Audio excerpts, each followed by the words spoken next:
Hai, Assalamualaikum warahmatullahi wabarakatuh. So sekarang saya berada di Bukit Gambir Muar dan ini adalah rumah yang kita dah siapkan dan kita dah serah kunci kepada tuan rumah sebentar tadi.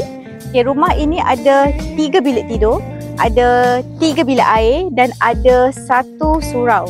Okey, dan berkeluasan 1080 kaki persegi.